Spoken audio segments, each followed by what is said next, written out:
Entonces, hoy vamos a dar trastornos del estado de ánimo. Vamos a utilizar la clasificación nueva que hay, pero en realidad desde el punto de vista clínico no se ha modificado demasiado. Y posteriormente a esto vamos a ver suicidio y el manejo de pacientes con riesgo suicida. Para comenzar, por supuesto, algo que le gusta a Ruffiner es hablar un poquitito sobre la historia. Ustedes saben que inicialmente todo lo que tiene que ver con el estado de ánimo, cuando este estado de ánimo estaba por debajo de lo normal, se lo denominaba melancolía. La melancolía, descrita por Hipócrates, decía que era un cuadro en el cual tenías aversión a la comida, desesperación, insomnio, irritabilidad, intranquilidad, estado de ánimo triste y miedo. Es decir, si bien él lo atribuía a la teoría de los humores y demás, que tuvo varios siglos de vigencia, en cuanto a los síntomas clínicos, fíjense que son muy parecidos a los que actualmente entran dentro del cuadro depresivo.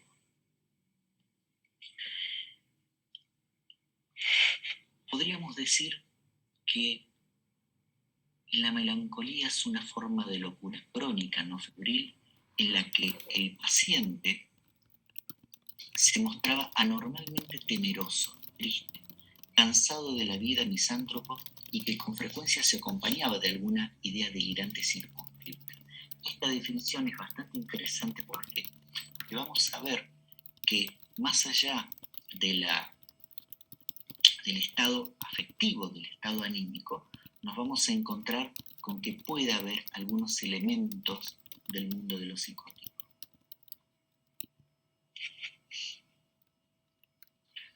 Macalafi al-Malihululia, en el año 900, mira, en su tratado de la melancolía dice: actividad del alma racional, ¿sí? Es decir, que lo separa bien del mundo de la psicosis, en los cuales el pensamiento arduo, el recuerdo, la fantasía, su juicio, pueden arrastrar al alma susceptible a la melancolía, como caen en ella los enamorados o los sibaritas o los que se exceden en la lectura de libros de medicina o filosofía. Es decir, acá lo que te incorpora es el concepto de susceptibilidad, es decir, que si bien hay gente que puede llegar a tener este tipo de cuadros melancólicos, pero son almas susceptibles, es decir, hay una predisposición a tener este tipo de cuadros. Y le incorpora el término depresión propiamente dicho, es Blackmore. Blackmore era un médico de la corte que no era muy buen médico, pero el tipo lo que te dice es que estas personas estaban sumidos en profunda tristeza y melancolía, y estaban como oprimidos, como si algo los tirara hacia abajo, ¿sí?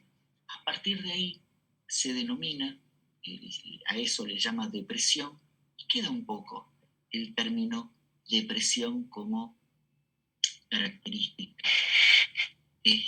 Ahora, otros autores vieron cómo estos episodios depresivos podían mezclarse con otros en los cuales presentaban los síntomas contrarios a esta depresión. Estaban acelerados, estados eufóricos. Entonces, estas fases entre episodios depresivos y maníacos, Calbaum los denominó ciclotimia. Posteriormente, Kraepelin toma un poco esta idea y hace una descripción mucho más detallada, y él denominó psicosis maníaco-depresiva ¿a qué? A esos pacientes que tenían fases maníacas, por fuga de ideas, exaltación, e hiperactividad, y fases depresivas en las cuales figuraban la inhibición del pensamiento, depresión en los sentimientos y la inhibición psicomotriz. Prácticamente no hubo modificaciones en cuanto a la parte clínica, y en cuanto a la nomenclatura, actualmente el DSM-5 los separa. Antes estaban todos dentro del trastorno del estado del ánimo. Hoy por hoy, el DSM-5, aquellos que son cuadros depresivos, de aquellos que son cuadros cicloides o trastornos bipolares. Dentro de los trastornos depresivos nos vamos a encontrar con el trastorno depresivo mayor, propiamente dicho, salud, con el trastorno por disregulación disruptiva, el trastorno disfórico premenstrual, el trastorno depresivo persistente, los que ustedes van a leer en la mayoría de los textos como distimia, trastorno inducido por sustancias o medicamentos debido a otra enfermedad médica y los no especificados. Nosotros vamos a hacer hincapié en el trastorno depresivo mayor y en la distimia. No obstante, los otros cuadros, si quieren, después los mencionamos si a alguno le interesa. Dentro de los criterios del trastorno depresivo mayor, hay dos que son los síntomas guiones. ¿Cuáles son? Uno es el estado de ánimo depresivo. Parece decir, bueno, si está depresivo, lógicamente el estado de ánimo depresivo, pero ya vamos a ver que tiene una significación particular. Y el otro síntoma guión es la pérdida para experimentar placer. Vale decir, por un lado habla de la cuestión más motora de la voluntad, mientras que por el otro habla de esta emoción del sufrimiento. Después siguen muchos síntomas asociados. ¿Y cuáles pueden ser?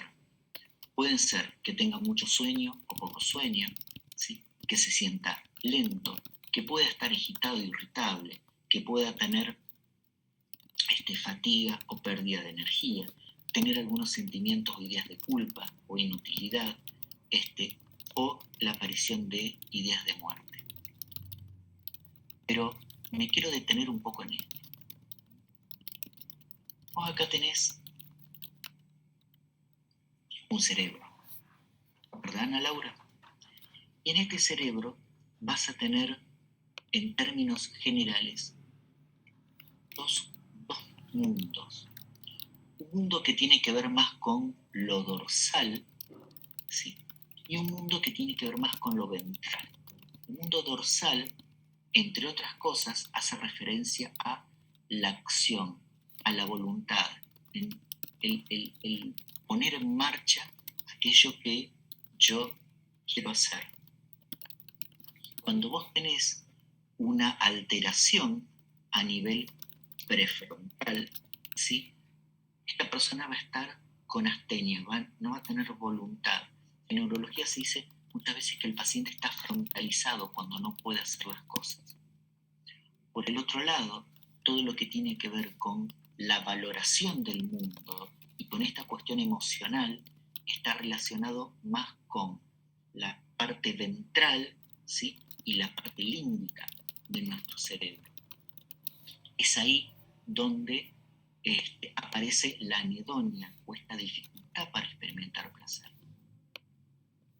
Ergo, si nosotros tenemos cuadros puros, nos podemos encontrar con un paciente que no puede hacer directamente. Está asténico, está falto de voluntad. Te dice, yo quiero pero no puedo llevar a cabo. Estoy todo el día tirado y demás.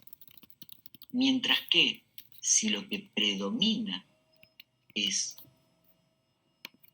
la angustia o la anedonia, voy a tener un paciente en el cual hace las cosas, pero no las disfruta. ¿Sí? Le dicen, yo estoy jugando con mi hijo, pero siento como que no logro conectarme. ¿Sí? Antes disfrutaba hacer tal o cual actividad y ahora no, lo hago casi automáticamente. En general, nosotros vamos a tener pacientes que tienen estos cuadros de manera conjunta, ¿sí? Pero podés tener esta separación. ¿Y por qué esto es importante, Ana Laura? Por esto. Porque la presencia de anedonia, es decir, de no poder disfrutar, pero si yo tengo la parte motora funcionando, activa, el riesgo de llevar a cabo una idea suicida es muy alto. Mientras que si yo no tengo o tengo frenada esa parte motora, bueno, yo puedo tener mayor, mayor tiempo para poder responder ante ese síntoma. ¿Está claro?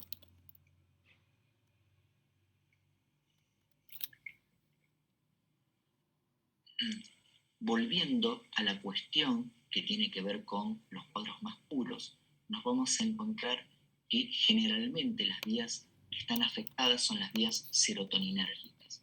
Las vías serotoninérgicas, principalmente, el principal productor es el RAFE dorsal. Las vías se distribuyen por todo el organismo, pero principalmente va a tener su acción en la parte prefrontal.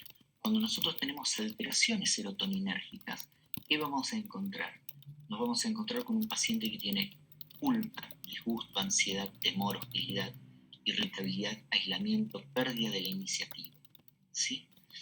Es decir, estos síntomas nos hacen sospechar que esta serotonina va a estar baja.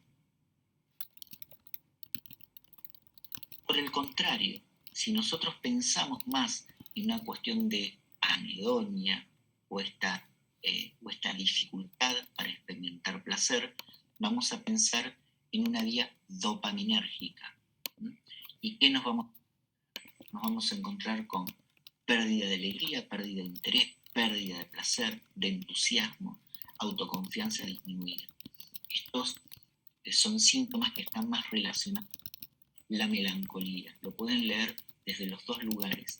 Técnicamente, la depresión tiene que ver con una cuestión más motora, mientras que la melancolía tiene que ver más con una cuestión emocional.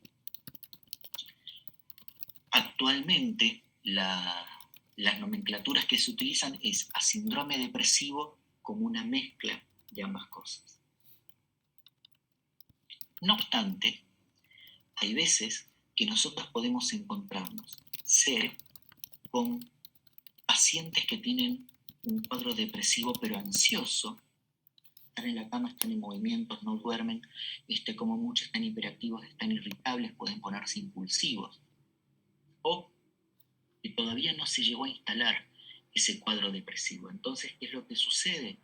Estamos frente a un cuadro inicial. Ahí lo que vamos a detectar son principalmente alteraciones a nivel noradrenérgica. Vamos a medir noradrenalina plasmática y va a estar bastante elevada. Vamos a tener la misma sintomatología, pero con menor potencia. ¿Por qué les voy presentando esto? Porque precisamente vos podés hacer una valoración clínica y esto lo podés apoyar mediante el uso de neurotransmisores. Podemos medir noradrenalina. La noradrenalina plasmática generalmente va a estar alta, como dijimos anteriormente. Una serotonina que puede estar normal o baja, o puede estar normal o alta si está asociado a otros cuadros, como por ejemplo los cuadros obsesivos. Podemos tener alteraciones dopaminérgicas, aunque si nosotros medimos dopamina plasmática, normalmente nos va a dar normal, porque no hay modelos de proyección en el cual vos puedas decir, bueno, como la serotonina plasmática, vos sabés que tiene una correlación con la serotonina cerebral. En este caso no, vos medís la serotonina periférica, no lo que está pasando en el cerebro. A su vez, recuerden la hipótesis del estrés.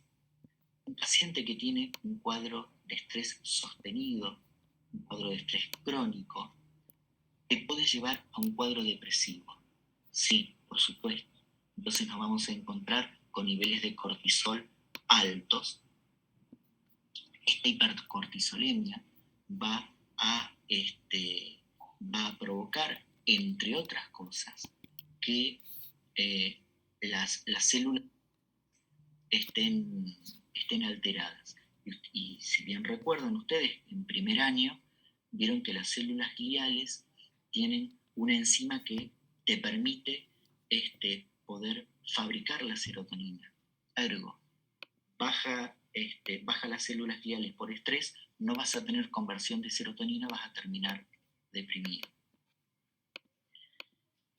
Esto tiene una explicación de por qué nosotros podemos utilizar diferentes moléculas para tratar un cuadro depresivo. Podemos utilizar moléculas puras, serotoninérgicas o noradrenérgicas o dopaminérgicas o una combinación de ambas. De ahí que yo puedo utilizar un fármaco dual y tener una respuesta, porque es lo que estoy buscando, serotoninérgica y noradrenérgica, o yo puedo incluir incluso un fármaco neuroléptico de la familia de los antipsicóticos para dar un toquecito en cuanto a la dopamina. Ahora, ojo, hay factores que son siempre inespecíficos al tratamiento. Por un lado, vas a tener características del paciente, lógicamente. ¿Por qué hablo de estos factores inespecíficos? Porque vos vas a leer diferentes papers o te van a promocionar determinados productos en los cuales decís, este antidepresivo es genial y funciona para todos.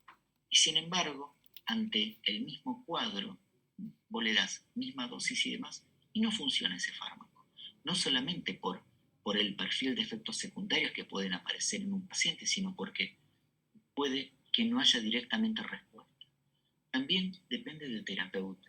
Hay terapeutas que les gusta manejarse más con tricíclicos, hay otros que les gusta manejarse más con duales, otros con IRS.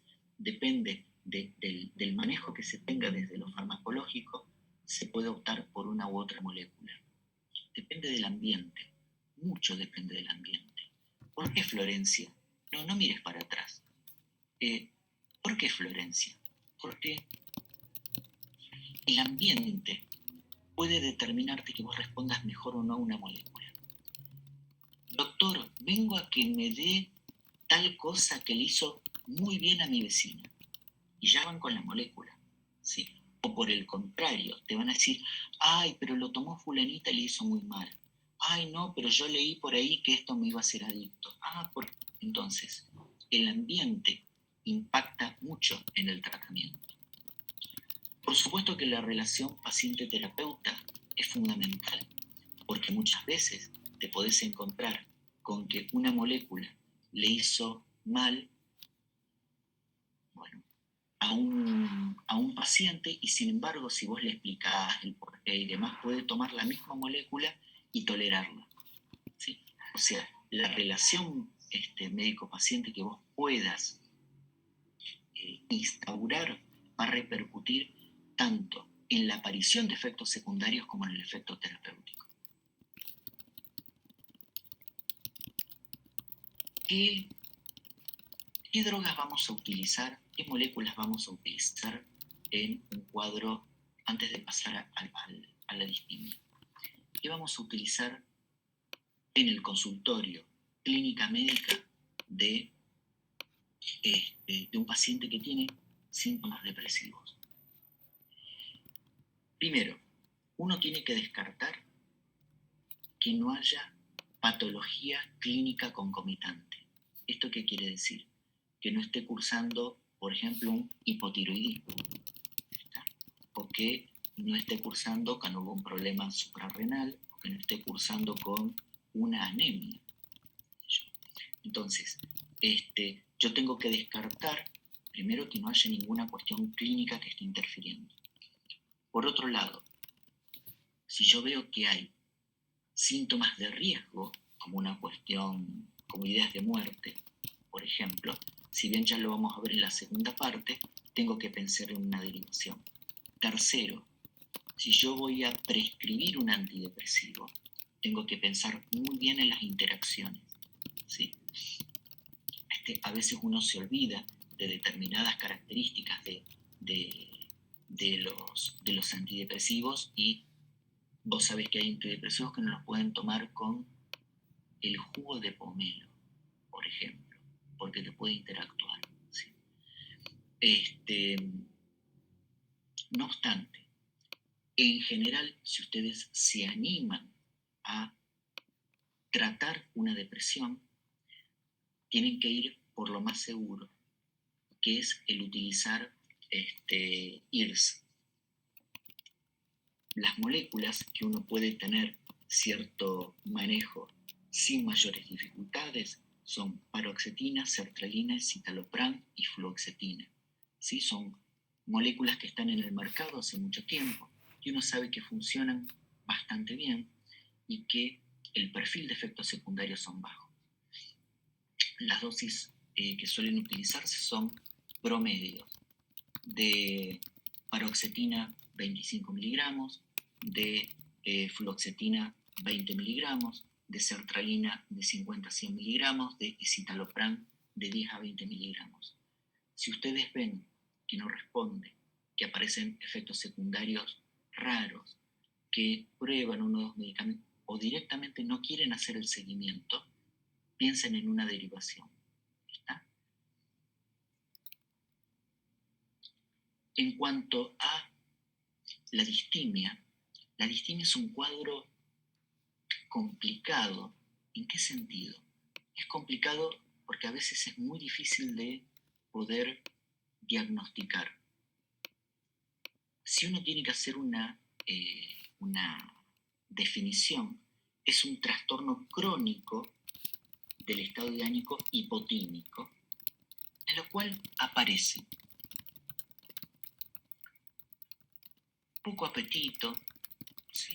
Insomnio, a veces al contrario, un poquito de hipersomnia, baja autoestima, falta de concentración, alguna cuestión de desesperanza, y que muchas veces eso dura unos días y pasa. ¿Sí? La persona te puede decir, mira, vos sabés que a veces siento como que no encuentro el rumbo, como que no sé qué hacer de mi vida, a veces siento que no me entienden, no logro encontrar aquello que me satisfaga. Fíjate que son todas cuestiones bastante que seguramente compañeros de ustedes o ustedes mismos han sentido en algún momento. Sin embargo, estas sensaciones tienden a ser disfuncionales. ¿Qué es lo que quiere decir?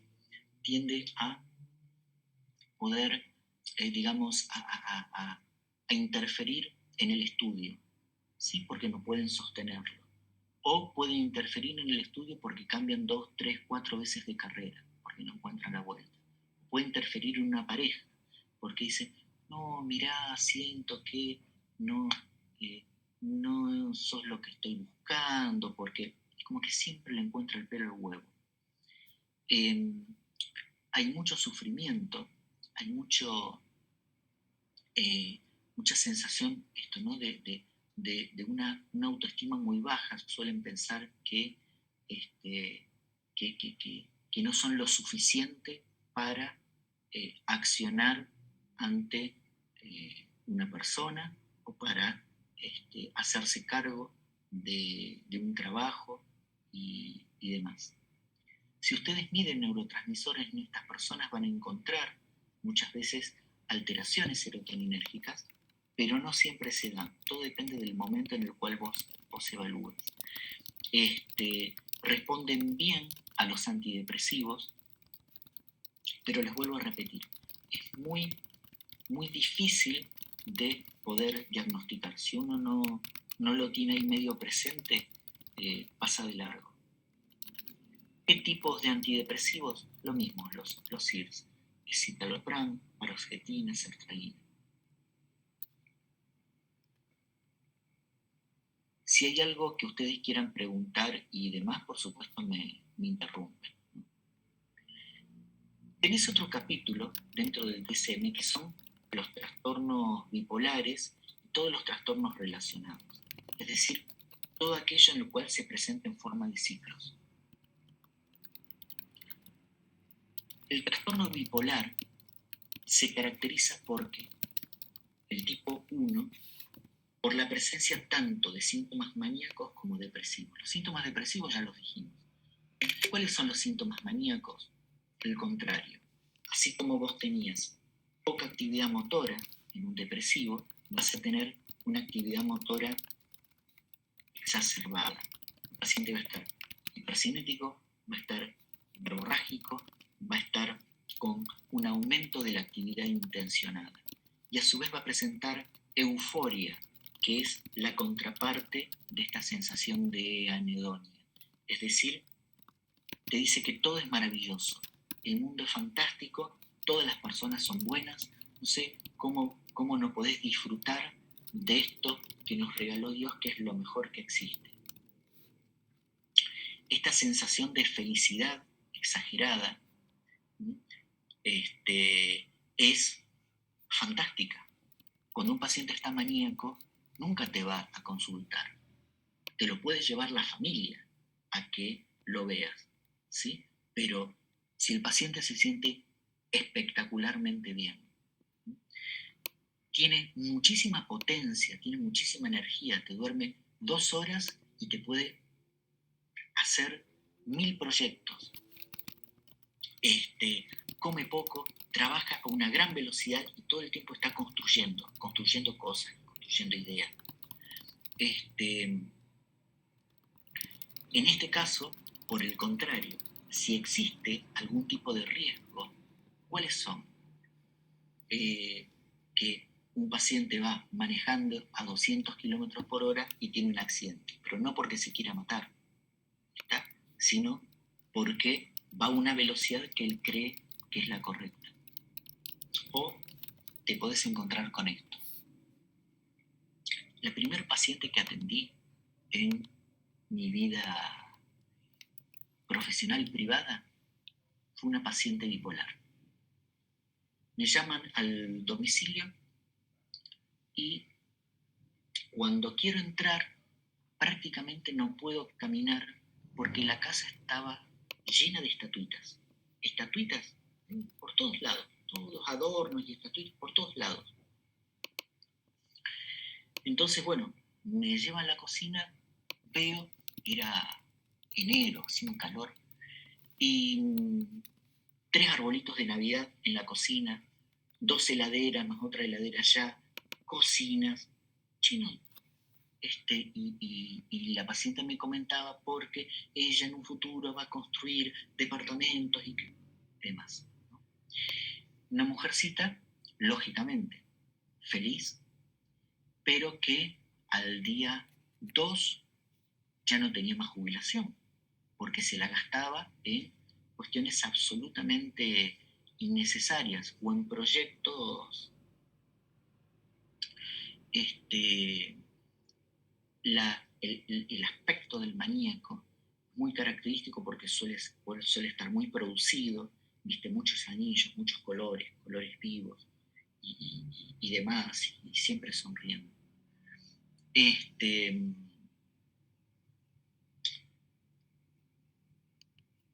Generalmente, estos cuadros maníacos, después de una manía viene una depresión. Entonces, ahí es cuando cae a la consulta. Estas consultas, uno tiene que tener mucho cuidado en este sentido, porque te viene un paciente con un cuadro depresivo y está la tentación de dar un antidepresivo para sacarlo, pero el antidepresivo te lo va a switchar, te lo va a poner maníaco. Entonces, en este sentido, uno tiene que apelar a este grupo a utilizar antirrecurrenciales. ¿Está? Ya hemos visto, los antirrecurrenciales tenés de diferentes tipos. Tenés el litio, tenés los los neurolépticos, los dopaminérgicos, sobre todo atípicos, y los estabilizadores de la familia de los antiepilépticos. Una cosa a tener en cuenta, es muy frecuente que bipolares no respondan a un solo estabilizador. Por lo tanto, tengamos que utilizar polimedicación a tener en cuenta por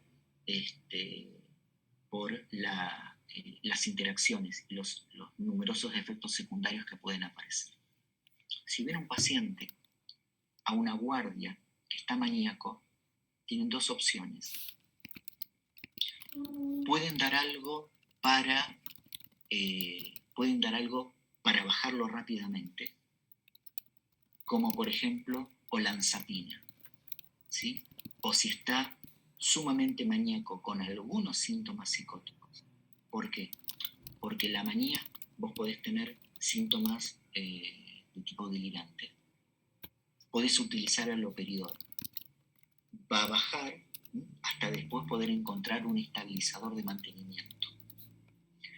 Si no está muy exacerbado esa sintomatología, podés utilizar una quetiapina. Tanto la olanzapina como la quetiapina tienen un efecto bien sedativo hasta poder hacer la derivación al especialista.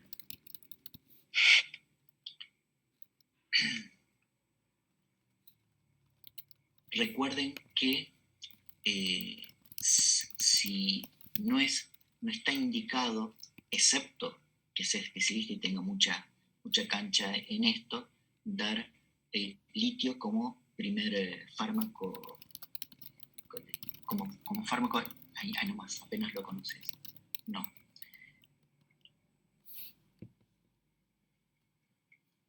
Hay otro tipo de bipolar, es el bipolar tipo 2.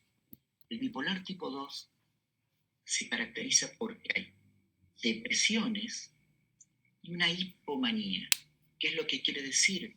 Está un poquito acelerado, pero no tanto. Depresión, hipomanía, depresión, hipomanía. En este caso, a diferencia del anterior, que lo que prevalece mucho y lo que hay que prestar atención es los síntomas maníacos, acá todo lo contrario. Los estabilizadores son bastante similares, nada más que, por ejemplo, en un bipolar tipo 1 podés utilizar un divalproato, mientras que en un bipolar tipo 2 podés utilizar la motrigina. Cada tipo, cada forma bipolar va a tener una mejor respuesta a diferentes fármacos, ¿sí? Lo que quiero recalcar acá es lo mismo que dije en la anterior. Si vos tenés un episodio depresivo, tenés que asegurarte que no tenga o haya tenido algún síntoma hipomaníaco o maníaco, para no hacerlo ciclar. Muchas veces no te das cuenta. ¿Por qué? Porque debuta con un cuadro depresivo, ¿sí? Entonces le das el antidepresivo y sí, mirá qué bien, qué rápido, que funcionó y demás, pero lo pasaste y desencadenaste una cuestión bipolar que estaba ahí latente. A veces ocurre, si notás enseguida esto, una respuesta muy rápida, porque hay que hacer una derivación. Juan, yo tengo una pregunta. Dale. ¿Cuánto tiempo puede estar maníaco o depresivo? ¿Puede ser muchos meses? ¿O Muy son bien. periodos cortos de Es tiempo? una pregunta muy sabia la tuya. Se ve que tuviste un muy buen tutor en segundo. La cosa es así. En cuanto a los ritmos, ¿sí? Vos podés clasificar a los pacientes o los cuadros bipolares en cicladores rápidos, lentos, ultra rápidos y demás. Un ciclador ultra rápido, vos podés tener ciclos durante el día, por ejemplo, ¿sí? En cuestión de horas está maníaco o se quiere matar. O podés tener alguna cuestión más lenta en el cual se da en semanas, en meses. O podés tener un ciclo, estar un par de años bien y tener otro episodio, ¿sí? Yo tengo un paciente que vino y decir, si el tratamiento supera los 6 meses es porque funciona. Sabía que, viste, a los 6 meses tenía ciclos. Esto es importante porque también la velocidad de esos ciclos va a hacer que vos optes por una u otra molécula. Por ejemplo, los cicladores rápidos andan mejor con litio, ¿sí? Mientras que los lentos puedes utilizar un atípico, un neuroléptico atípico. Las mujeres tienden a ciclar más rápido, en general, que los hombres. Todo lo que tiene que ver con, con tratamiento de tipo farmacológico, uno tiene que tener, y por eso me gustó tu pregunta, no solamente los síntomas, es decir, si es bipolar 1 o 2, y si ven la bibliografía más actualizada, hay hasta 6 tipos de bipolares, sino también por la frecuencia, ¿sí? Estas dos cosas, para elegir la molécula. Por supuesto, si hay comorbilidad. ¿Por qué? Porque si vos tenés un ciclador rápido y demás, pero tenés problemas tiroides, diabetes y demás, ¿viste? Utilizar el litio por ahí puede complicarse. No sé si te contesté, Brenda. Sí, entendí. Profe, una pregunta con respecto a la manía. Quería preguntar si hay alguna causa, hay alguna etiología o alguna causa orgánica de este paciente, cuál es la razón, digamos, por la que se desarrolla esa manía. ¿Es algo orgánico, hormonal, genético, una mezcla de todo? Supongo que también nombraba las causas de manía, los fármacos tóxicos, pero sacando esas. Bien, Milton. Mira, la cosa es así. Primero, que vos podés tener cuadros maníacos secundarios, que lo vamos a ver después, a un tóxico. Por ejemplo, tomás cocaína, ¿sí? Y vos vas a estar maníaco, ¿sí? O algún fármaco, por ejemplo, los corticoides. Los corticoides en un paciente bipolar te ponen maníaco. Ahora, en cuanto a la etiología propiamente dicha, vamos a suponer que no hay nada y de pronto esto se activa. Hay un componente genético importante. Vos te vas a encontrar que la mayoría de los pacientes bipolares tienen antecedentes de o de ciclar o de cuadros depresivos, ¿sí? Pero no explica todo la genética. Hay veces que sin antecedentes aparece este tipo de cuadros. No se disponen hoy por hoy de biomarcadores o de predictores, es decir, que vos decís, bueno, si vos tenés tal cosa, seguro vas a tener este tipo de cuadros. No. Hay algunos predictores, pero son bastante inespecíficos. Por ejemplo, las mujeres que tienen alguna disforia premenstrual pueden tener más ciclos, pero es esto, lo que decimos, es inespecífico. Vos vas a hacer el diagnóstico clínico cuando esté presente, nada más. Incluso, pensé que había alguna causa, digamos, hormonal para esta persona, a lo mejor que tiene disminución de la necesidad de sueño, que está siempre con más energía, por así decirlo, aumento de esa autoestima, lo que una persona, vamos a decir, común no podría estar tanto tiempo despierto y con la misma verborragia y la actividad que tiene esa. Bien, con respecto a eso, por ejemplo, vos podés diagnosticar un cuadro bipolar, ¿sí? En chicos de 2 o 3 años. ¿Cómo es eso? Porque ese es la manifestación clínica, ¿sí?, que vas a encontrar. La alteración en el sueño. O ves nenitos que duermen 1 hora, 2 horas, ¿sí? Se lo considera como bipolar. Y ahora, no necesariamente ese chico tiene antecedentes para desarrollar eso.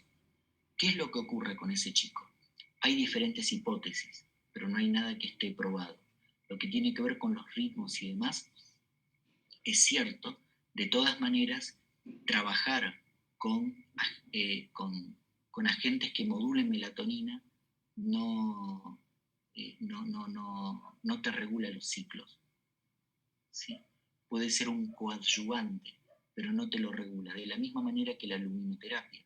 Cuando vos estás deprimido, el tratamiento es exponerte a la luz. Luz solar o luz fluorescente. Es ser luz de ese tipo.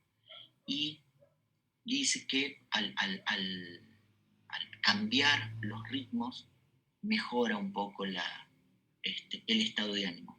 Mejora, pero es un tratamiento, digamos, cuya mejoría no es sostenible. Ahora, pensando en esta hipótesis que vos decís, Milton, se diseñó un fármaco que se llama la agomelatina. No sé si ustedes recuerdan. ¿Te acordás, Cielo, de la agomelatina? Bueno, la agomelatina es un fármaco antidepresivo que actúa sobre la producción de melatonina. Entonces, bueno, si yo logro acomodar los ritmos, entonces voy a mejorar el estado de ánimo. Y no funcionó. Te da una muy buena calidad de sueño, pero tenés que utilizar un antidepresivo o alguna otra cosa. De manera que parecería que, que si bien,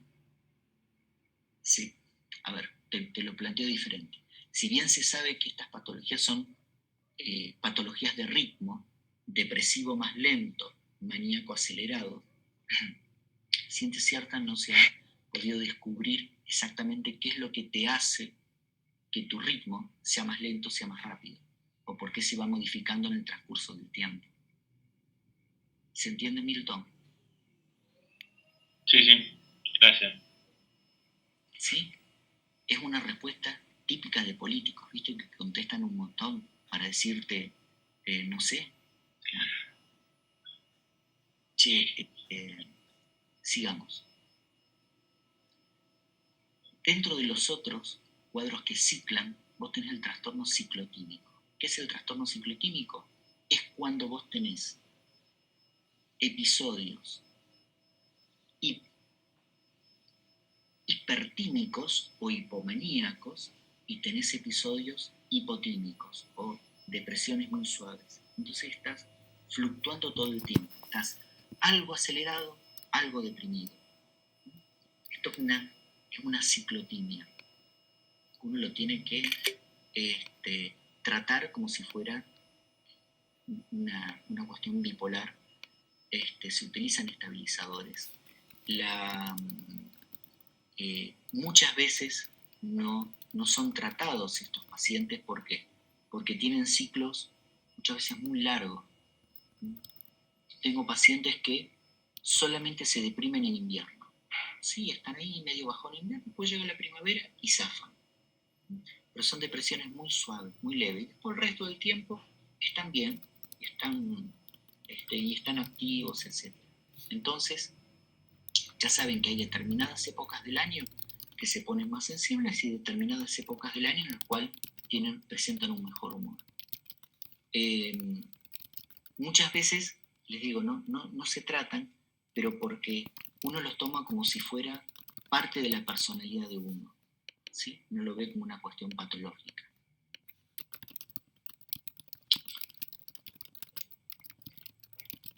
Doctor, yo tengo una pregunta con respecto a eso.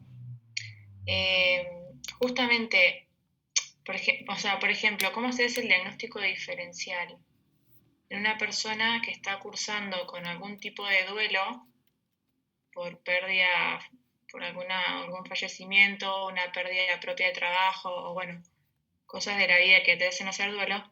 ¿Cómo haces en esa, porque junta mucho, o sea, una persona en duelo tiene muchos de los síntomas que estuvimos hablando de depresión? ¿Cómo haces? O sea, o esperás 2 años para el diagnóstico o empezás antes a tratar. Correcto. Es muy buena tu pregunta. Mira, antes había una clasificación desde lo clínico que se los iba a mencionar después, pero vale la pena mencionarlo ahora, en los cuales vos tenés cuadros endógenos y cuadros reactivos. Un cuadro reactivo es cuando vos tenés una causa, ¿sí?, que te ocasiona un cuadro depresivo. Ejemplo, como vos dijiste, un fallecimiento, en el cual tenés síntomas claros depresivos. Ahora, en ese caso, por más que vos mediques, la respuesta farmacológica va a ser parcial. ¿Por qué? Porque fue un desencadenante externo lo que te produjo eso. Entonces el tratamiento es más desde lo psicoterapéutico. Ahora, si vos ves que ese duelo no se resuelve, ¿sí?, y que pasan, hay un término preestablecido que son 6 meses. Si en 6 meses vos no podés resolver ese duelo y siguen los síntomas depresivos, entonces sí ya vos pensás que se transformó en una cuestión más endógena, más, digamos, en una depresión. Ahora,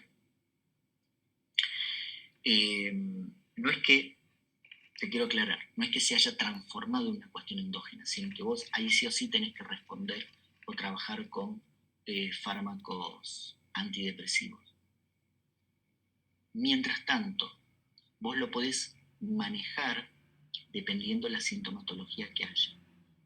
Es decir, si hay mucha angustia, no, aparecen algunas ideas de muerte, no, y demás. Ahí podés elegir, podés manejarte con alguna benzodiazepina. Por ejemplo, tomás alprazolam, clonazepam o un lorazepam, bajás un poquitito el nivel de angustia hasta que vaya haciendo su proceso de duelo. Hay algunas cosas que te pueden ayudar a distinguir. Por ejemplo, en general los cuadros reactivos no suelen tener antecedentes personales. No vas a encontrar, o en menor medida, alteraciones neuroquímicas, la respuesta farmacológica. No suele haber más afectación emocional que motora, esta cuestión de la voluntad y demás. No obstante, ¿cuándo pasa a ser algo, entre comillas, normal y cuándo pasa a ser una cuestión de trastorno? Y esto para todos los cuadros, siempre que haya alguna disfunción. Cuando vos encuentres una disfunción desde lo personal o desde lo laboral o desde lo familiar, ahí requiere tratamiento. Mientras tanto, uno queda a la expectativa, puede dar algo más, así, más sintomático pero suave. Claro. Perfecto, gracias.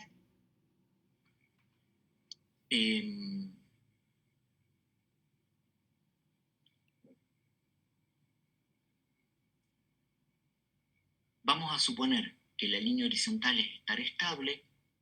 Un paciente bipolar que hace esto, un bipolar 2 prevalece la depresión, una ciclotimia tiene este patrón y una distimia tiene este patrón. ¿Se entiende? ¿Se entienden los ejemplos?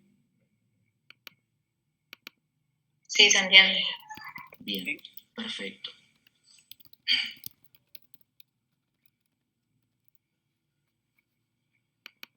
Fin de la primera parte.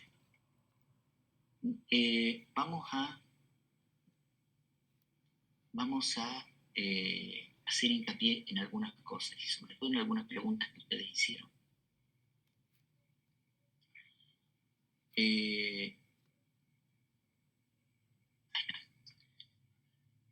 La primera cuestión. Vamos a reforzar esto de patologías reactivas y patologías endógenas. Normalmente denominamos patologías endógenas cuando vos tenés alteraciones neuroquímicas y vos decís, yo no sé por qué estoy así, pero me siento así. No tengo nada que lo justifique, tengo todo para estar bien y sin embargo no puedo estar bien. Generalmente ahí Vamos a pensar entonces en una cuestión más de tipo endógena y sí vamos a tener una respuesta terapéutica farmacológica mejor. Mientras que si vos tenés desencadenantes claros, vamos a encontrar mejor respuesta a lo psicoterapéutico, con una farmacología respuesta parcial. ¿Está? Bien. Segundo, el 80% de las prescripciones de antidepresivos los hacen los clínicos.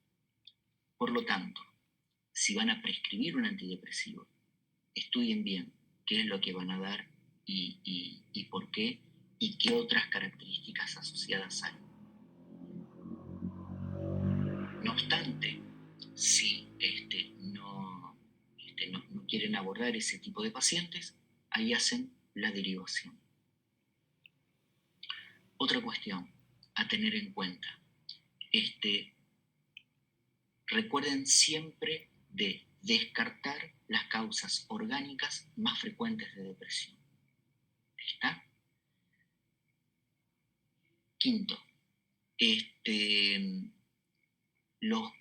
tipo de cuadros son frecuentes cuadros o secundarios o comórbidos. ¿Qué es lo que quiere decir?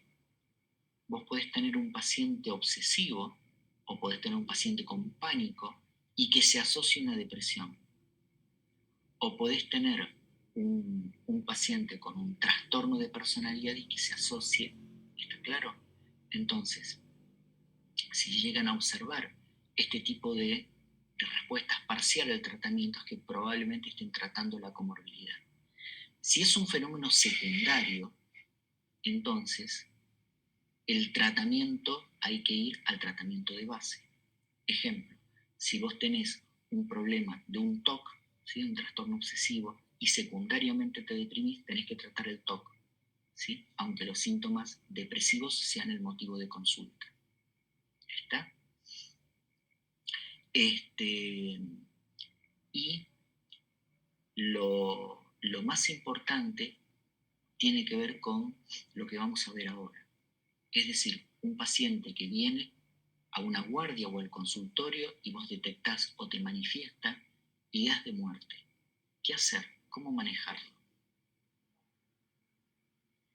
Mientras yo voy buscando el power, si aparece alguna pregunta o algo, por favor, hacerlo. Yo te quería preguntar, después de lo que saltó con Milton, ¿cómo es el tema con los chicos que habías hablado?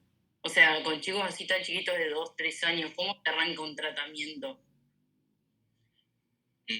Mira, está discutido. El jueves tuvimos un foro de intercambio y una de las profesionales que estaba encargado de esto era una médica muy capa, Abadi de apellido, muy capa de Buenos Aires. Y nos contaba que, bueno, intentan manejarlo con melatonina, con alguna cuestión de higiene del sueño, pero en chicos, 5 o 6 años, ya están medicando ellos. Hay algunos fármacos que están aprobados para los chicos y otros que no. El nivel de evidencia es bajo, porque tiene que ver más con evidencia de tipo de experiencia. No trabajos a doble ciego y demás, lógicamente. Entonces, pero si se observa estas alteraciones en el sueño, por lo menos el criterio de la gente que hace psiquiatría infantil es medicar directamente. No, hay un sobrediagnóstico a lo mejor en muchos chicos, porque a lo mejor se me ocurre que puede ser un chico que duerme menor cantidad de horas o a lo mejor tenga un poco más de energía que el resto, que la media, pero a lo será el criterio de corte para decir pasar a medicar o no? Porque desde que yo tengo experiencias personales, siempre había chicos que son más hiperactivos que otros y no sé si se los han medicado. Después de grande, tal vez no son así. Los chicos hiperactivos duermen. Están hiperactivos mientras están Perdón. pero duermen. Es más, los chicos duermen muchas más horas que los adultos. Ustedes saben que naturalmente tiende a disminuir la cantidad de horas que uno necesita. Vos necesitas dormir más porque durante el sueño no solamente se empiezan a liberar los factores de crecimiento, etcétera, sino que la estructura del sueño es un poquito diferente. Hay muchísimo más sueño REM, por ejemplo, que en los adultos. Vos eso lo podés ver. Pero el hiperactivo no es que te va a dormir 2 horas y está acelerado, ¿sí? Por eso es que uno de los criterios para considerar que puede ser un cuadro bipolar que se está viendo ahora es eso, es la disminución de las horas de sueño. El chico está rápido, va, viene, y duerme poco, y recarga las pilas muy rápidamente. No pasa en el hiperactivo. El hiperactivo te duerme como siempre y hay algunas otras características que tiene el chico hiperactivo. Esto seguramente ustedes lo vieron en pediatría, ¿verdad, Cielo? Exactamente. Ahí Cielo me confirma que sí. ¿Y qué es lo que hace un chico hiperactivo? Un chico hiperactivo, vos tenés 2 patrones. Tenés el patrón de desatención, ¿sí? Y tenés el patrón de hiperactividad. Puede tener uno u otro o ambos. En este caso, las alteraciones provocan mucha angustia, mucho malestar, por todas las consecuencias que trae aparejado eso. ¿A qué hago referencia? Un chico hiperactivo no los invitan a los cumpleaños, ¿sí? ¿Por qué? Porque jode a todos, y molesta a todos, y pone la traba, y es bruto, y molesta. Entonces lo empiezan a dejar de lado. El chico se siente muy mal, y viene y te dice, yo quiero quedarme quieto, pero no puedo. ¿Sí? Mientras que alguien maníaco jamás te va a decir eso. ¿Sí? Está fantástico, bien, contento. Puede haber cierta impulsividad y cierta reactividad en el hiperactivo, ¿sí? que el maníaco es raro. Bueno, nos fuimos un poco del tema, pero estaba muy bien tu pregunta, Milton. Y no sé si te la respondí. Es más, hasta me olvidé cuál era la pregunta. Sí, me colgué de la pregunta de Luana por eso. Ah, bien. Bueno.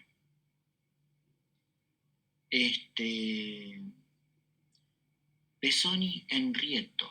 ¡Fua! ¿Qué apellido te mandaste? ¿Seguimos? Bueno.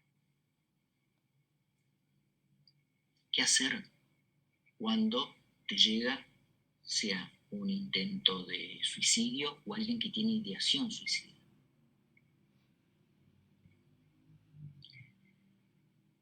Podemos definir a el suicidio como acto deliberado de quitarse la vida, el intento como toda acción autoinfligida con el propósito de generarse daño, potencialmente letal, actual y o referido.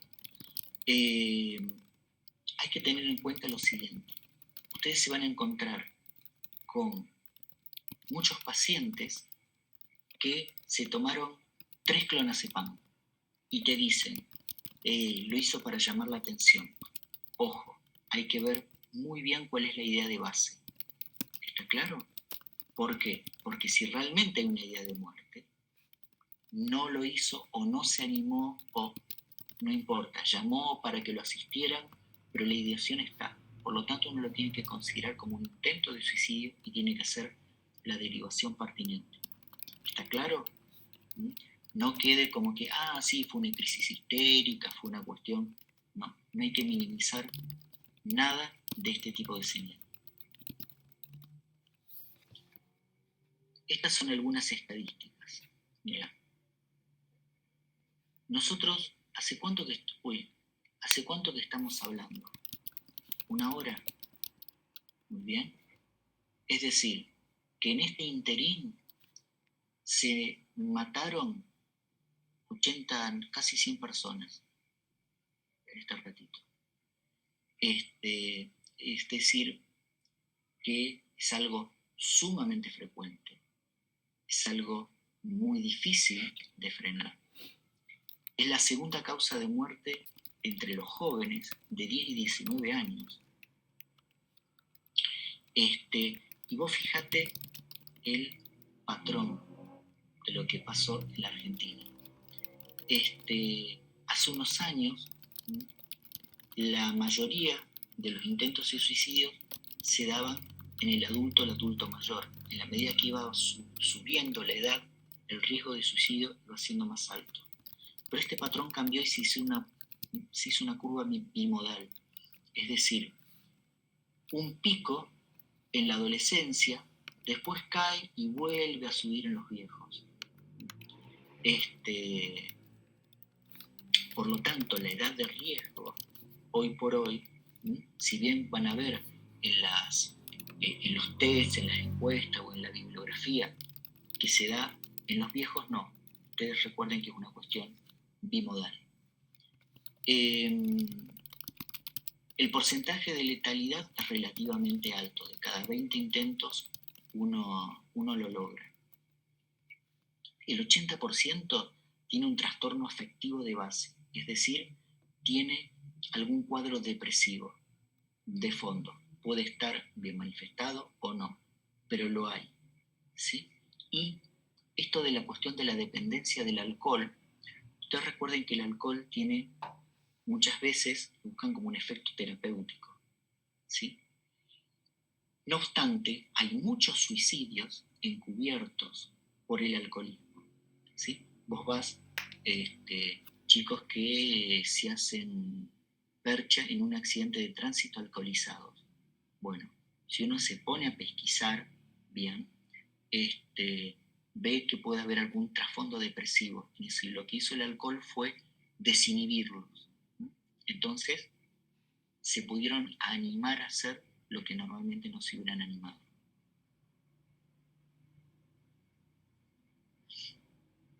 Algunas cuestiones legales que ustedes tienen que tener en cuenta.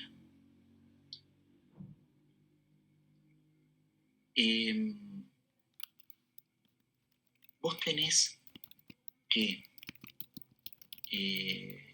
declarar un intento de suicidio cuando en la carpeta, en la red, y demás, siempre vos tenés que poner que hay un intento de suicidio.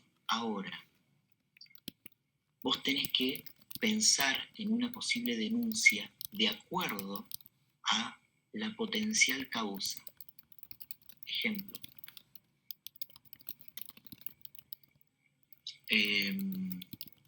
una paciente fue violada, se lo cayó, ¿sí? Y de pronto cae al hospital o a la guardia con un intento de suicidio. ¿Está? Entonces, en ese caso, uno tiene que informar. Uno tiene que hacer la denuncia correspondiente. ¿Está? No obstante, siempre hay que comunicarlo a algún familiar. Todo lo que tiene que ver con las promesas que le pueden hacer los pacientes. No, es la última vez, no sé qué me pasó y demás. No importa. Siempre hay que comunicar a los familiares.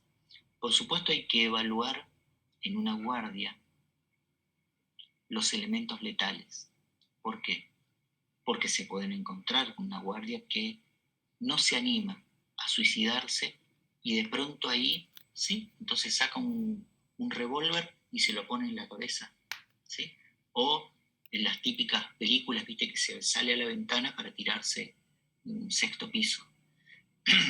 Hay que ver el momento, la situación y cuál es la letalidad de ese medio que tiene a mano. No obstante, hay cierto derecho a la confidencialidad, es decir, cuando vos vas a atender, el paciente te puede decir, yo no quiero que esta parte lo sepa mi familia, por ejemplo, la causa. Pero sí vos tenés que comunicar que va a estar en riesgo por un tiempo hasta que el tratamiento empiece a hacer su efecto y demás. ¿De acuerdo? Entonces, en ese sentido, ustedes pueden manejar esa información. A veces la familia no es el mejor instrumento de contención. ¿Por qué? Porque en la familia hay abusos, los golpean, los violan, lo que sea. Entonces uno tiene que ver qué otro medio de contención encuentra, qué otro medio afectivo puede encontrar que lo ligue a la vida. ¿Está? Entonces, no necesariamente el familiar es la primera opción. Pero quizás una de las cosas más importantes es esta. El profesional es responsable de los medios y no de los resultados. ¿Qué quiere decir esto, clase? ¿Qué les hace pensar esto?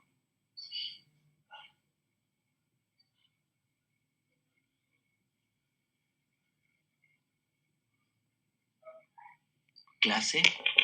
Y que uno no puede garantizar al paciente que se va a sentir mejor o que se va a curar o que se va a solucionar su problema así tal cual, sino que vos lo vas a ayudar, le vas a brindar medios para eso. No podés garantizar un resultado. Lo vimos un poco nosotros en medicina legal cuando fuimos a una rotación pasada, que los únicos que tenían garantía de resultado eran los patólogos y los plásticos, me parece. Y los forenses. No, los forenses. Che, Agustina, ¿vos querías agregar algo? No, más o menos lo que dijo Milton, que en realidad uno puede hacer, más del lado de vista del médico, que uno puede ofrecer la mejor atención posible, pero la decisión de terminar con su vida termina siendo justamente del paciente. Bien. Acá es importante lo siguiente. Hay muchos profesionales, hay muchos psicólogos, muchas veces que, a pesar de que haya ideas de muerte, no lo derivan para ser medicados. Eso es, digamos, perfectamente se los puede acusar de mala praxis. Entonces, ustedes, si tienen un paciente, le tienen que dar, están obligados a actuar en cuanto a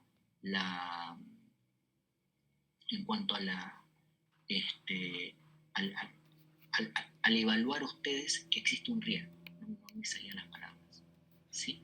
Después, si el tratamiento que ustedes dan no funciona o aparecen algunos otros factores, bueno, está bien, o sea, no están, pero sí o sí tienen que actuar.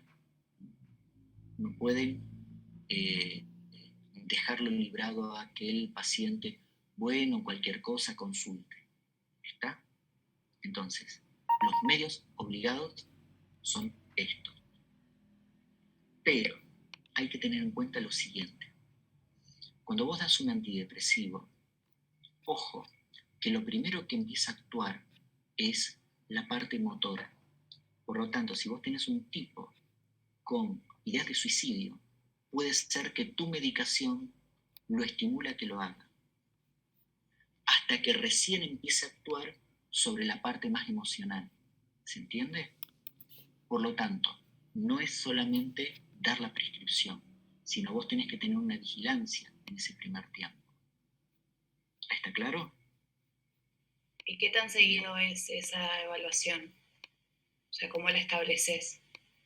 Depende del riesgo que vos puedas valorar.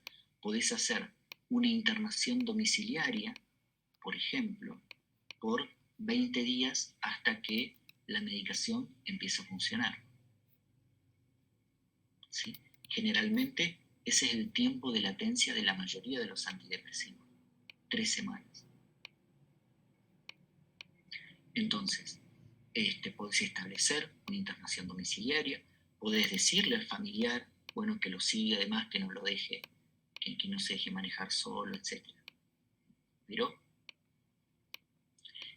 va a depender mucho de cada paciente.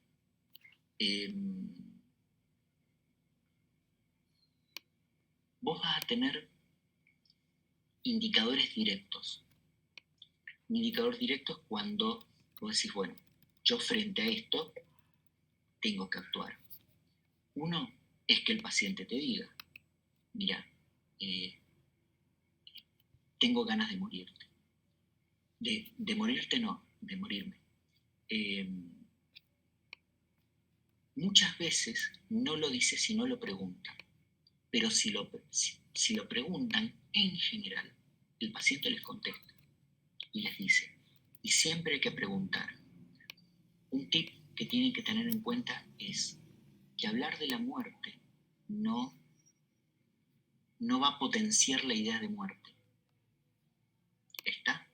Entonces, pregunten, vos, ¿te querés?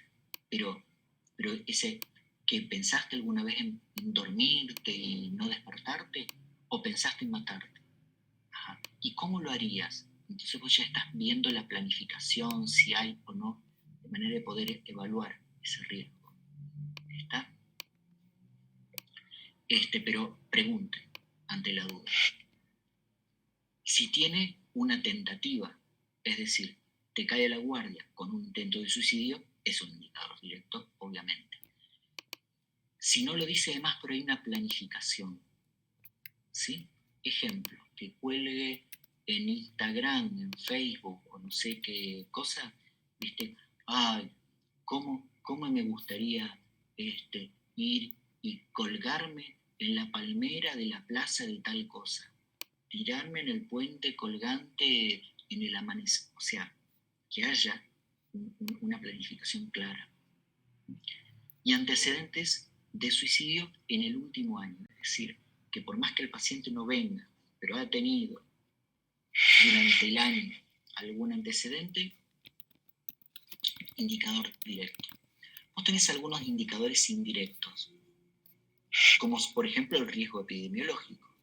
Ya hemos visto las edades, pacientes solteros o viudos, pacientes que tengan enfermedades crónicas.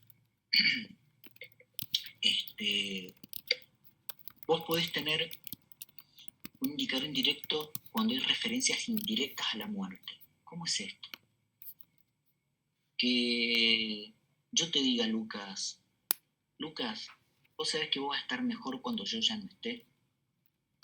¿Sí? Es un indicador indirecto.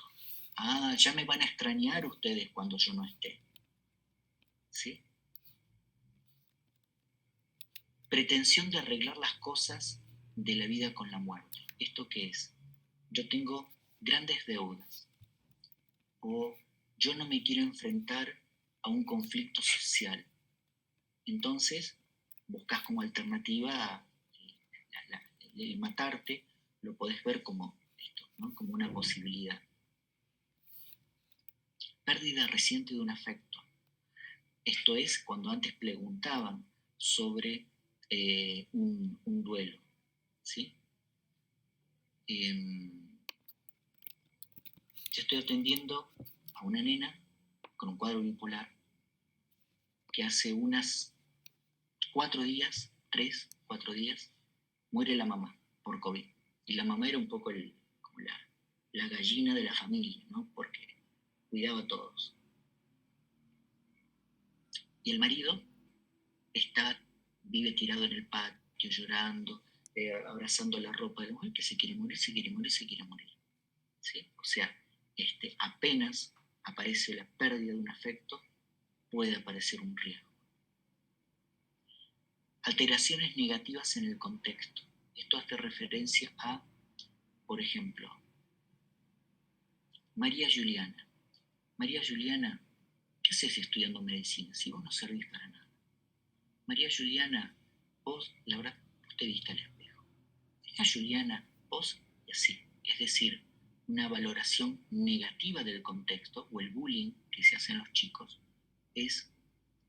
son indicadores de riesgo. ¿Está? Desesperanza, enojo o ambos.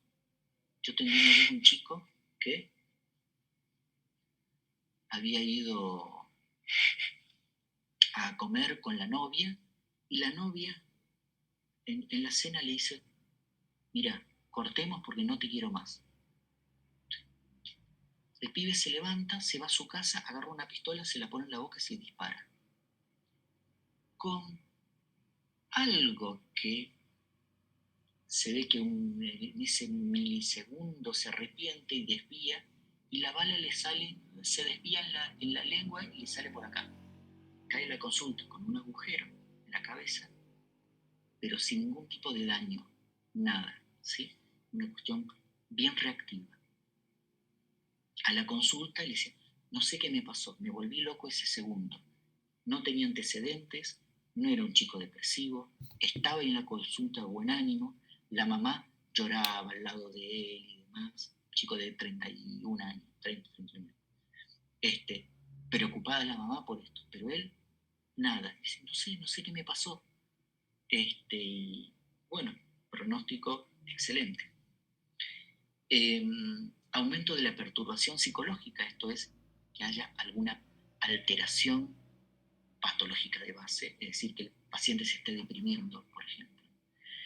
Cuando vos intentás instaurar un tratamiento y hay indiferencia, no, ¿para qué? No sigue las indicaciones, ¿viste?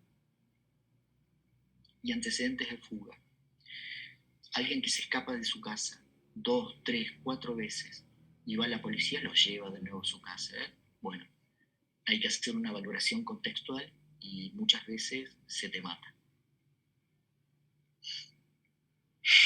A su vez hay indicadores inmediatos, algo que vos decís, bueno, yo ante esto lo tengo que informar. Si encuentran una nota suicida, si hay métodos disponibles, si está pronto al descubrimiento de algo malo, si hay abuso de sustancias, una depresión mayor, aislamiento, es decir, encierro, 24 horas primeras en la cárcel y noticias medios sobre el suicidio. Me voy a detener un poquitito en esto. Cuando aparecen noticias de suicidio, en general lo que ocurre es lo siguiente. Muchos pacientes no se animan a matarse porque tienen miedo de no poder matarse. Entonces, si la descripción en la noticia es muy detallada, los pacientes pueden copiar el método. Entonces se hace como una pequeña ola de suicidios, ¿sí? Y vas a ver que todos se matan comiendo el veneno tal. Todos se matan, ¿sí? Entonces hay que tener mucho cuidado en cuanto a esto, a cómo se da la noticia.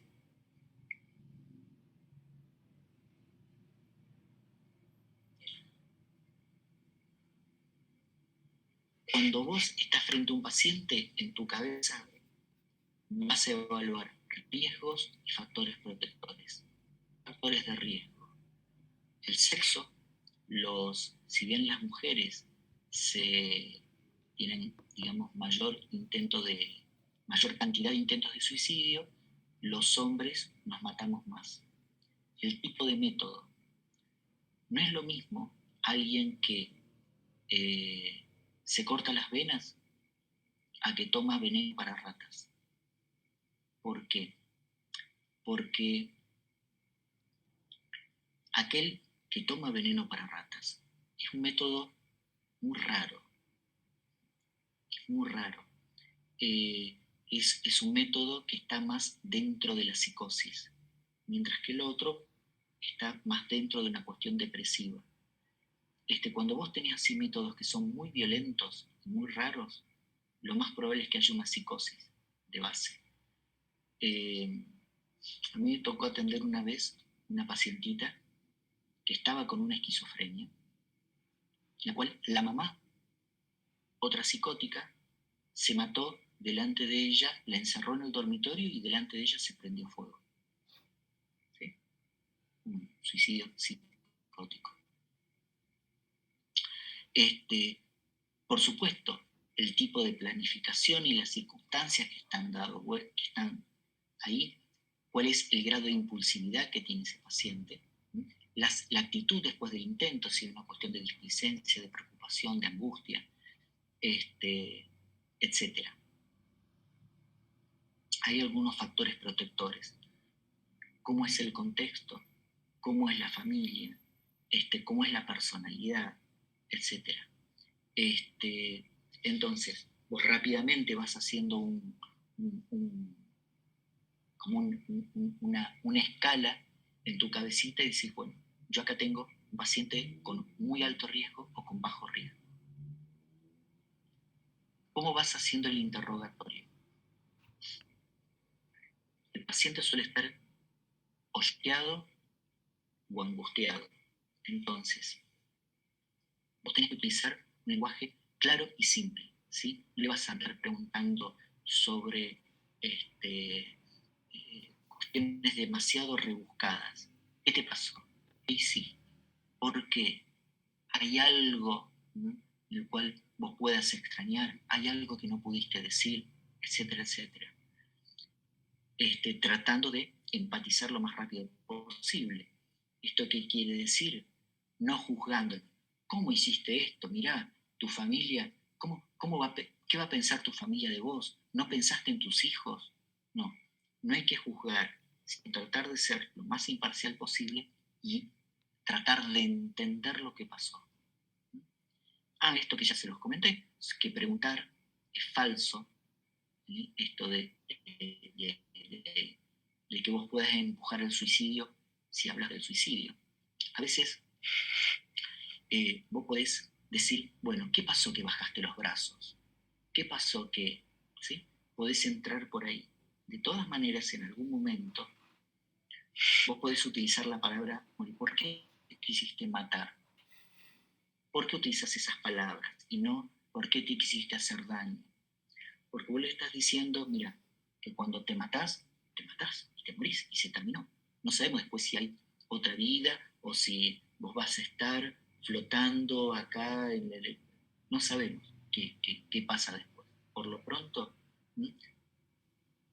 la palabra morir o la palabra matarse implica que se termina todo. Entonces vos tenés que ver si la vas a utilizar o no. Por supuesto, en el interrogatorio evaluás la intencionalidad. Vos te vas a encontrar con que hay muchos pacientes que pueden utilizar esto para llamar la atención. Llamar la atención me refiero a que la pareja no se vaya, no la abandone. ¿Sí? Porque si no, mirá que me mato. O porque quiere obtener algún tipo de beneficio secundario.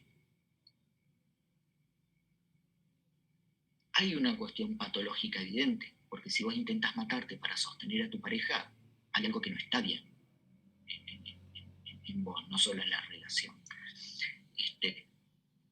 Pero vos eso lo tenés que evaluar para saber si estás frente a una cuestión manipuladora o no. ¿Sí? Y siempre uno tiene que ir cerrando sobre las alternativas. ¿Qué cosas lo puede atar a la vida? Por ejemplo, te voy a dar una cuestión muy sencilla. Paciente viejo añoso, jubilado, pocos amigos, se lo van muriendo, los hijos no lo van a ver, lo que sea. No sale a la casa, de la casa, está siempre encerrado, mirando televisión y demás. Pero si tiene un perrito, lo saca a caminar, lo lleva al veterinario, le va a comprar las cosas. Es decir, afectivamente se empieza a hacer cargo de otro. Entonces, vos podés utilizar muchos recursos que pueden ser, esto puede ser la fe te ata mucho, o puedes utilizar a alguien de la familia, o puedes utilizar la importancia del trabajo que está haciendo, no sé, el trabajo de ustedes va a estar en hacerlo pensar al otro y ver de qué manera vos lo podés atar a la vida. No obstante, vos estás evaluando y ves que está en riesgo. ¿Qué haces? Nunca tenés que dejar solo al paciente. No tenés que decirle, bueno, mirá, yo voy a hablar a tu familia para que te venga a buscar y lo dejas solito en la sala. Porque agarra el pinche, agarra una vitrina, lo que sea, y se te mata ahí. ¿Está? Si vos tenés que salir por algún motivo, envías a la enfermera o quien sea que esté ahí. Por supuesto, buscar algún referente afectivo que sea válido y que sea consensuado con el paciente. ¿Dónde lo vas a tener? En un lugar de contención, vos fíjate que no haya demasiados elementos, porque a veces vos entras en el consultorio y tenés un montón de elementos que pueden ser potencialmente letales. Y recuerden esto, nunca emitir juicios de valor, ¿está? Nunca juzgarlos. Le tomas los signos vitales, ¿sí? El paciente está más o menos bien, le haces un examen físico. Acá, digamos, buscar marcas. Esto tiene que ver con que a lo mejor no te lo dice en el interrogatorio, pero vos podés encontrar golpes o algunas cuestiones de abuso ahí mismo. Tenés que hacer un análisis toxicológico, descartar embarazo. ¿Por qué? Bueno, ahora ya se va viendo cada vez menos por la ley de interrupción del embarazo, pero antes las chicas muchas veces estaban embarazadas y no sabían qué hacer, no sabían cómo enfrentarlo y podía haber embarazo o directamente intentos de suicidio, ¿no? Y después viene la evaluación psíquica.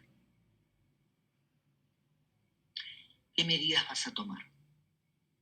Vos tenés que tener, en principio, un tratamiento del diagnóstico de base y de comorbilidad, algo que fuimos hablando antes. Es decir, lo primero, ¿hay alguna cuestión afectiva en cuanto a trastorno de ánimo de base?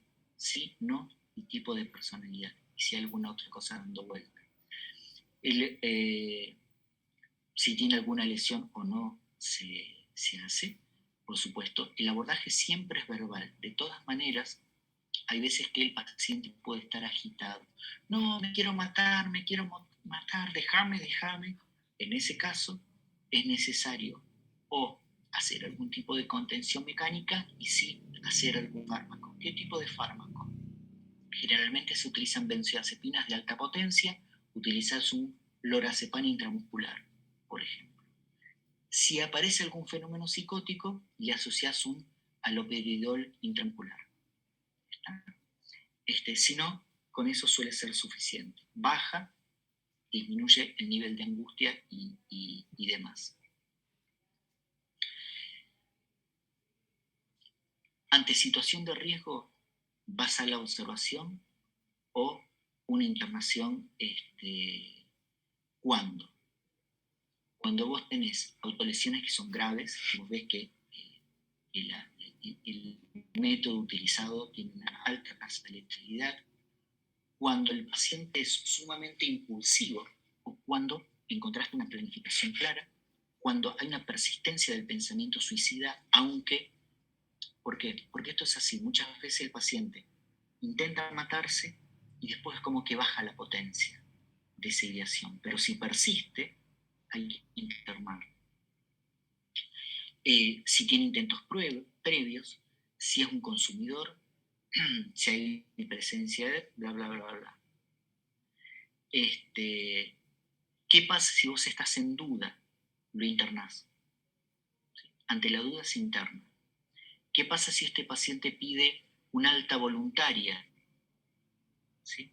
No lo dejas ir hasta que no sea valorado por el equipo de salud mental.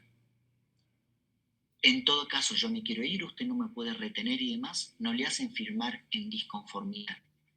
Ese paciente sale y se mata, y usted le va a decir, doctor, ¿cómo es que dejó, por más que firmara en disconformidad? No, si va, que se fugue del hospital o se fugue de la institución, pero ustedes no le permiten que se vayan, ¿de acuerdo? ¿Qué tipo de medicación? Bueno, va a depender de cómo viene. Si presenta algún tipo de intoxicación o demás, se le hace el lavaje, etcétera, que esto ya lo hemos hablado. En general lo que se utiliza es una sedación suave hasta que pase la crisis y después poder abordarlo. Cuando necesitamos una sedación fuerte, cuando precisamente o persiste la ideación o hay algo de agitación psicomotriz. El tratamiento específico, hay que tener cuidado en esto, porque generalmente lo que se sugiere antes de incorporar algún antidepresivo más, que lo vea el equipo de salud mental. Suponiendo que no haya en la institución en la cual ustedes están, llaman que vaya alguien externo, yo a cada rato voy a los sanatorios, o se dice, bueno, se va a la casa con el familiar que lo está acompañando las 24 horas hasta que lo pueda ver su médico o lo pueda ver tal o cual. Por eso, cuidado con los antidepresivos, porque si bien puede ser la indicación, ¿sí?, te puede switchar o potenciar esta ideación. ¿Está claro? Si vemos que, bueno, la tasa de letalidad de ese medio no es alta, tomó 2 o 3 pastillitas de benzodiazepinas, o realmente la ideación es poco consistente, te dice, la verdad, yo quise dormirme, como parar mi cabeza y no pensar por un rato. Tiene una buena contención familiar, te acepta el tratamiento y demás, entonces lo envías a la casa, siempre y cuando tenga seguimiento permanente por parte de la familia, ¿sí?, y puede después ir al especialista.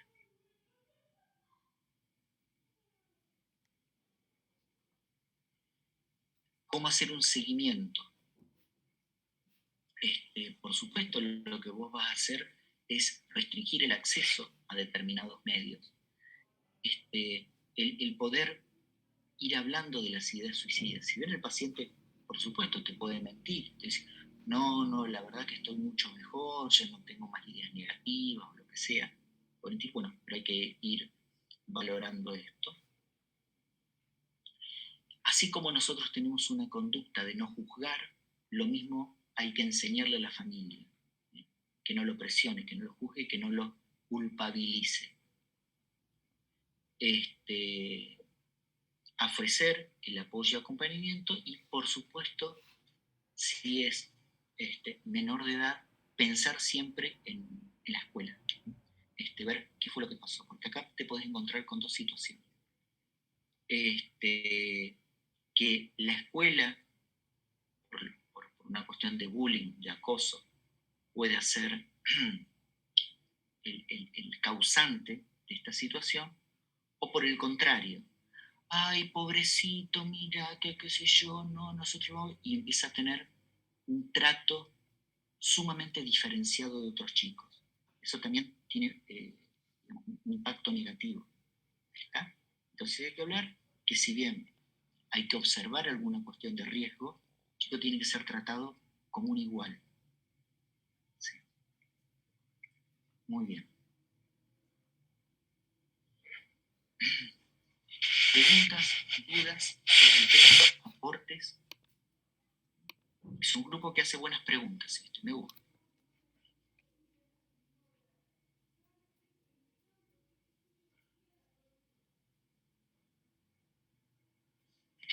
Yo tengo una duda con respecto a pedir los neurotransmisores en sangre. ¿Eso se hace bastante seguido o no? Mira, primero tenés que saber lo siguiente, Méndez, que los neurotransmisores no son biomarcadores. Vos te podés encontrar con pacientes que tienen serotonina baja y clínicamente normal, y pacientes que están muy deprimidos y que su serotonina le da normal. Por lo tanto, no es un biomarcador, en todo caso es una cuestión de que lo podés encontrar como para justificar un poco el tratamiento. Además, son marcadores de estado, no de rasgo. ¿Qué es lo que quiere decir?